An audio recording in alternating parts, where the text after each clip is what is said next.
In the past 50 years or so, we've focused a lot of our attention on the chemical functions of the soils, and we've established a good infrastructure for soil testing and providing advice to farmers about the chemical functions of the soils. But the physical and the biological functions have not been developed very well. And as a result, we've seen many of our soils have become physically and biologically degraded. Farmers have a real challenge with managing the physical and the biological health of the soils, because traditionally tillage is a very integral part of the cropping system. Yet we now know that tillage also has a strong negative impact on the health of the soil, and certainly if tillage is repeated year after year for many decades, we see tremendous degradation of the soils. So we need to focus on finding alternatives to traditional tillage systems to build up those soils again and make them productive for our crops. Tillage affects soil health in a complex way.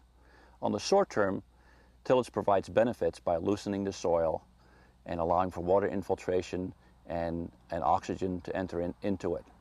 In the long term, however, repeated tillage oxidizes organic matter that's critical for soil aggregation and structure.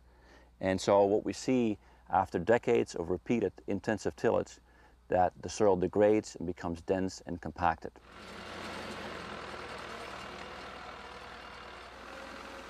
The moldboard plow has been used for centuries to invert the soil.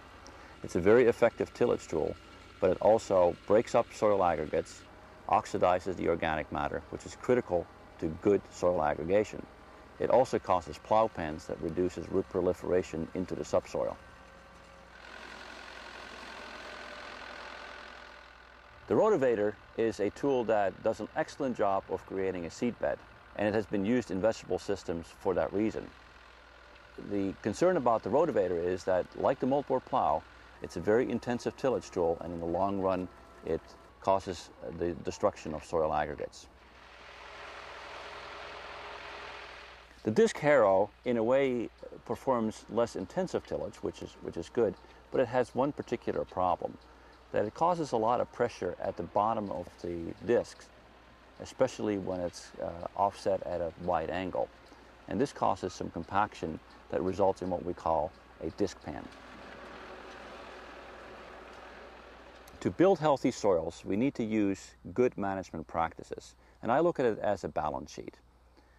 Tillage and intensive monocrop production are practices that reduce the health of the soil. They degrade the soil. Other practices like cover cropping, good rotations, especially those including sods and legumes, and the addition of organic matter like manure and compost help build the soil.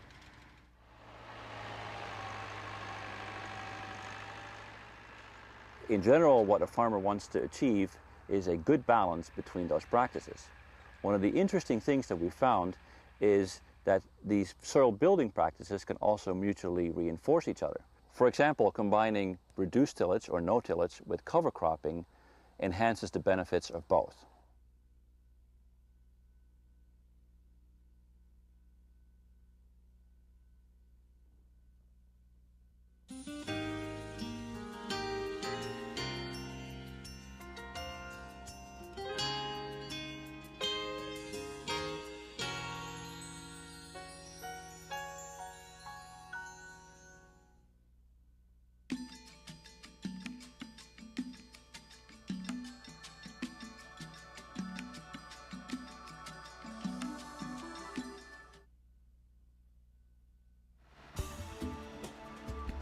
Sustainable tillage practices that promote soil health are critically important to the long-term viability of farming.